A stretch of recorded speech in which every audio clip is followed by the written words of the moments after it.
Normal reaction force का मतलब है कि when two surfaces are in contact then contact force acting perpendicular to the contact surface. दो तरह के कांटेक्ट फोर्स होते हैं बेटा। दो सरफेसेस अगर कांटेक्ट में, जैसे मान लीजिए आपका एक सरफेस पर ये ब्लॉक रखा हुआ है इस पर, ठीक है ना, ये आपकी सरफेस है और ये ब्लॉक रखा हुआ है एम मास का, तो ये कांटेक्ट सरफेस है, ठीक है ना, ये कांटेक्ट सरफेस है। आप ब्लॉक को अगर सिस्टम ले रहे हैं तो सराउंडिंग से कांटेक्ट सरफेस कहाँ बन रही है, यहाँ बन रही है, ठीक है। तो ये जो कांटेक्ट सरफेसेस है, यहाँ पे दो तरह के फोर्सेस हो सकते हैं। एक हो सकता है फ्रिक्शन और एक होता है नॉर्मल फोर्स। तो फ्रिक्शन तो हमेशा अलोंग द सरफेस लगेगा, जो हमारा नेक्स्ट चैप्टर का टॉपिक रहेगा। अभी हम नॉर्मल रिएक्शन की बात कर रहे हैं। तो नॉर्मल रिएक्शन वो कांटेक्ट फोर्स है जो हमेशा कांटेक्ट सरफेस से 90 डिग्री पर रहता है, ठीक है। पहली बात, कांटेक्ट सरफेस से हमेशा 90 डिग्री पर। दूसरा, normal reaction is always a pushing force, ठीक है।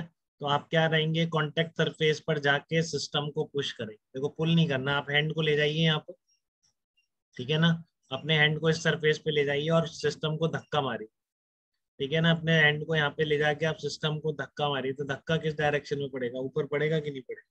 पुल नहीं करना, आप पुश करना है। Normal reaction is always a pushing force, ठीक है। तो यहाँ पे नॉर्मल रिएक्शन की डायरेक्शन कैसी आ जाएगी, इस डायरेक्शन में आ जाएगी। कब, जब ब्लॉक को सिस्टम दे, ठीक है।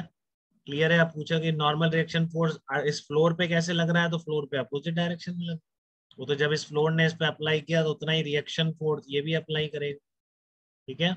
यहाँ पर जो ये नॉर्मल रिएक्शन फोर्स अप्लाई कर रहा है, उसका रिएक्शन फोर्स आपका फ्लोर पे लगेगा। तो पहली बात है आपका कि कांटेक्ट फोर्स जो होगा, नॉर्मल फोर्स, वो हमेशा कांटेक्ट सरफेस से 90 डिग्री पर है। दूसरा, normal reaction force is always a pushing force, go to the contact surface and push the system perpendicular to the surface। तो आपको नॉर्मल रिएक्शन फोर्स की डायरेक्शन मिल जाती है, ठीक है।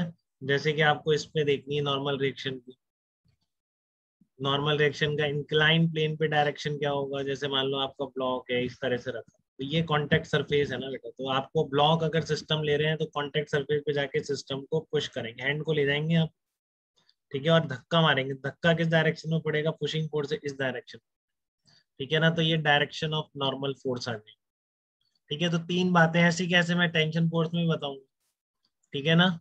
या आप क्या करेंगे, यहाँ पर हैंड को ले जाके इसको धक्का मारिए अपने हैंड से इस डायरेक्शन, ठीक है ना। ये हैंड लेके आप यहाँ पर धक्का धकेलिए ऊपर से, ठीक है। तो जो डायरेक्शन मिलेगी आपको, that is the normal reaction force की डायरेक्शन होगी।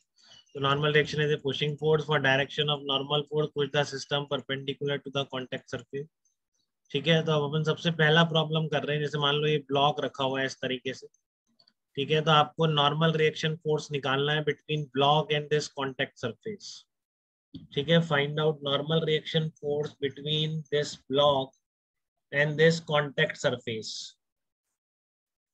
तो आप कैसे निकालेंगे नॉर्मल रिएक्शन फोर्स। तो आप सबसे पहले सिस्टम लीजिए। तो सिस्टम आपने डिसाइड कर लिया, स्मॉल एम मास का ब्लॉक आपका सिस्टम है। तो आप एक नॉन कांटेक्ट फोर्स तो लगा ही दिया करें जब तक ना कहा जाए कि ग्रेविटी एब्सेंट है। तो एम जी वर्टिकली डाउनवर्ड। अब आप फिर क्या करेंगे, इस सिस्टम की बाउंड्रीज पे ट्रेवल करेंगे, ठीक है ना। ये बहुत इंपॉर्टेंट है, ध्यान से समझिए। इसने कभी का नहीं किया ऐसा काम, ये गलती हो जाती है उन लोगों से। कि आप क्या करेंगे, आपको नॉर इस पर आप सारे एफबीटी ड्रॉ कर रहे हैं बेसिकली। आपने सिस्टम ले लिया, ठीक है, ठीक है ना। पूरा ब्लॉक एक ही एक्सेलरेशन है, अभी तो सब जगह रेस्ट पर है, तो हर पार्टिकल का एक्सेलरेशन 0 है, तो आप उसको सिस्टम ले सकते हैं, ठीक है। सेकंड, आइडेंटिफाई द फोर्सेज, एक एमजी आ गया। दूसरा, फोर्सेज आइडेंटिफाई करने के लिए आप क्या करेंगे, इस बाउंड्रीज पे ट्रेवल करेंगे। तो यहाँ पर कोई कांटेक्ट नहीं है आपको, ठीक है ना, सराउंडिंग से कोई कांटेक्ट नहीं मिल रहा है, बट यहाँ पर एक कांटेक्ट सरफेस मिल रही है। तो कांटेक्ट सरफेस कैसा फोर्स लगाती है, पुशिंग फोर्स, मतलब नॉर्मल रिएक्शन फोर्स लगता है। तो कांटेक्ट सरफेस पे जाके आप सिस्टम को क्या मारेंगे, धक्का मारेंगे, तो आपको ऊपर की तरफ मिलेगा, ठीक है ना। अब और कोई फोर्स नहीं आ रहा। तो और ये आपका एफबीटी भी ड्रॉ हो गया, क्योंकि प्रॉपर आपने सारे फोर्सेज जो आइडेंटिफाई किए थे, दो ही फोर्स थे, उनको आपने विद डायरेक्शन यहाँ पे लगा दिया। तो ये आपका फ्री बॉडी डायग्राम बन गया। एक्सलरेशन आपको पता है कि रेस्ट पर है, बोला गया है।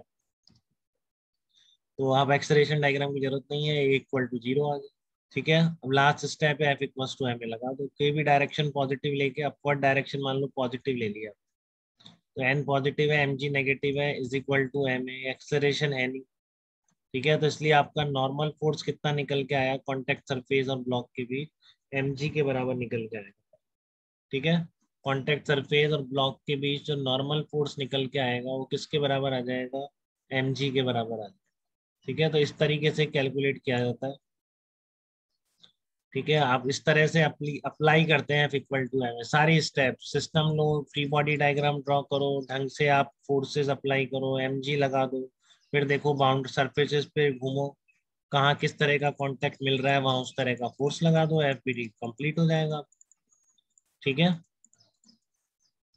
यहाँ पर n is equal to mg आ जाए। क्लियर है आपको ये बात?